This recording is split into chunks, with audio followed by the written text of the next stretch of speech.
Bonjour. Suite aux nombreuses questions qu'on a reçues de votre part, on a décidé de faire une capsule abordant le sujet du prix. Parce qu'on se fait souvent demander pourquoi un conteneur est moins cher qu'un autre endroit ou plus cher, pourquoi un produit serait plus cher ou moins cher.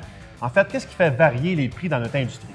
Alors, dans la capsule d'aujourd'hui, on va explorer tout ça avec vous. Bienvenue aux 2 minutes dans le conteneur.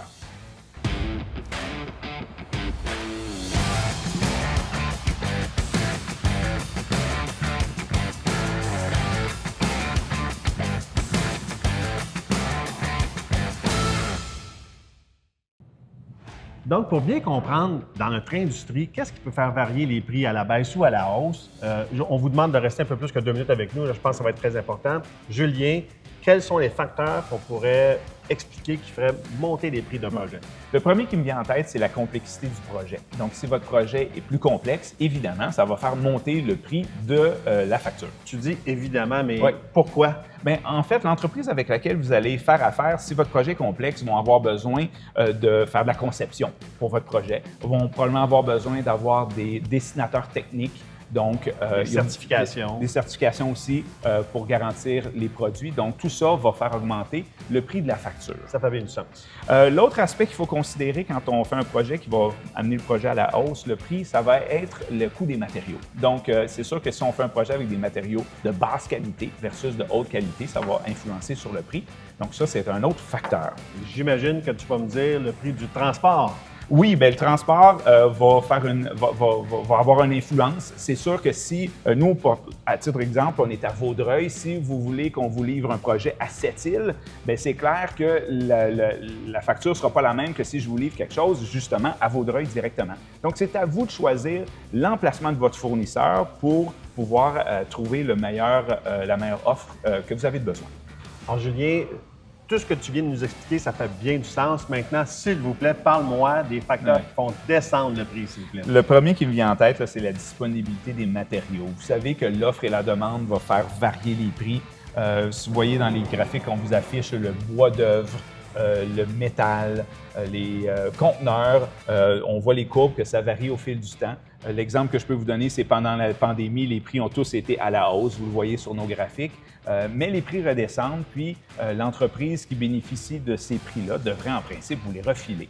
Ah, tellement, Julien, juste pour donner un autre exemple, le prix d'achat d'un conteneur 20 pieds usagé est plus bas en ce moment qu'il l'était avant la COVID. Donc, vraiment, il y a une grande variation. Ça influence les prix, c'est sûr et certain. Excellent. L'autre point que je veux vous mentionner pour aller chercher des économies, c'est de choisir un conteneur usagé. C'est sûr qu'un usagé coûte moins cher qu'un neuf. Vous pouvez aller voir là, dans nos commentaires, on va mettre le lien vers une capsule qu'on a faite qui parle qui vous explique comment choisir entre un neuf et un usagé, parce qu'il y a une discussion à avoir à ce niveau-là. Oui, ça dépend du projet, ça dépend s'il est visible ou non. Exactement. Donc, on vous invite à aller le visionner. Puis, l'autre aspect que les compagnies, vos entrepreneurs peuvent vous offrir, c'est que si on a une grande capacité d'achat, on va bénéficier d'économies d'échelle. Donc, ça va influencer les prix de votre fournisseur à la baisse également. Alors, si vous aimez le contenu de ce qu'on vous parle aujourd'hui, n'hésitez pas de le partager avec vos amis. Ça nous aide vraiment beaucoup à faire connaître et démocratiser le fabuleux monde du conteneur. Alors, on enchaîne avec une petite section là, des questions qu'on a reçues du public. Questions rapides, réponses rapides, s'il vous plaît, Pierre-Jean. Let's go. Alors, on y va. Le conteneur modifié, un conteneur modifié, ça coûte combien? Très bonne question. Merci pour la question. Ça dépend toujours du projet. Plus qu'il est compliqué, plus qu'on va passer d'heures dessus, ça peut coûter plus cher. Je donne toujours l'exemple suivant. Ça peut commencer à 5 000, monter rapidement à 10, 15, 20, même 100 000 $. Donc, assurez-vous de demander un devis qui est détaillé, vous allez bien comprendre les prix et faites des soumissions à deux ou trois endroits pour comparer, pour voir les prix. Exactement. Là, tu viens de dire le mot 100 000 $. Moi, je prends la prochaine question qu'on a reçue. Là. Est-ce que faire modifier un conteneur, c'est un projet qui est abordable? Bien, si on compare avec une construction standard, oui, c'est abordable. Pourquoi? Parce qu'on travaille en usine, c'est modulaire, donc on arrive sur le chantier, on peut le déposer rapidement. Alors souvent, au pied carré, là, dans 90 % du temps, un conteneur modifié va être moins cher qu'une construction standard. Parfait, bien compris. L'autre question qu'on avait de notre public, est-ce que le coût de livraison est inclus quand je reçois une soumission pour un conteneur?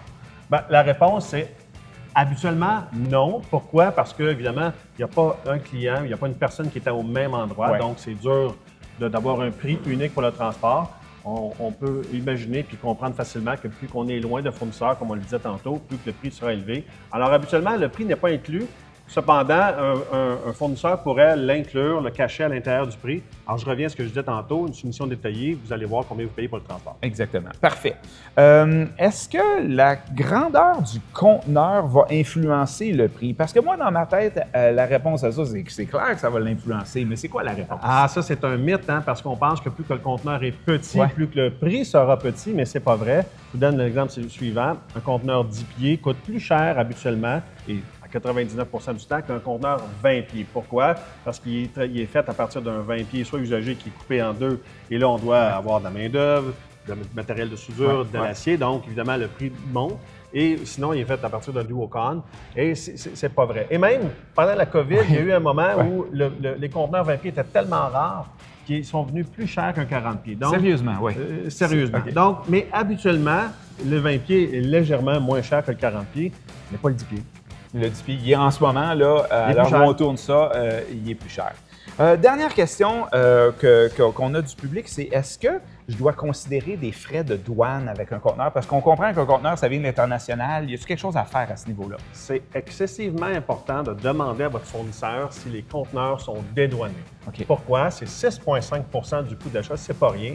Et vous êtes responsable en bout de ligne du dédouanement.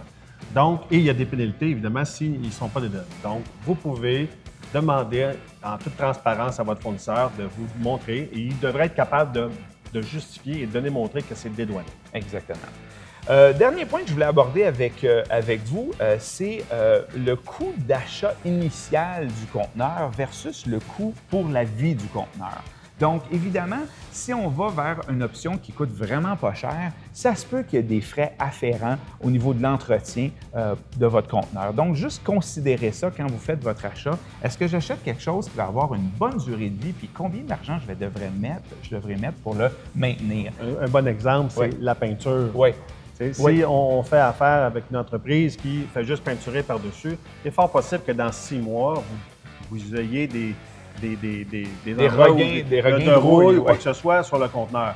Par contre, si vous payez un peu plus cher et que l'entreprise avec qui vous faites affaire va sembler mettre un bon un après-couche, Ouais. un primer en bon français et une peinture, bien, vous allez avoir un produit qui va durer plus longtemps dans le temps. C'est un peu ça, dans le fond. Exactement, exactement. Alors, ça conclut notre capsule aujourd'hui. Évidemment, encore, si vous avez aimé, partagez avec vos amis. Vous pouvez aller consulter notre site web qui regorge d'informations sur le monde du conteneur, sur nos produits. Alors, au plaisir de vous parler.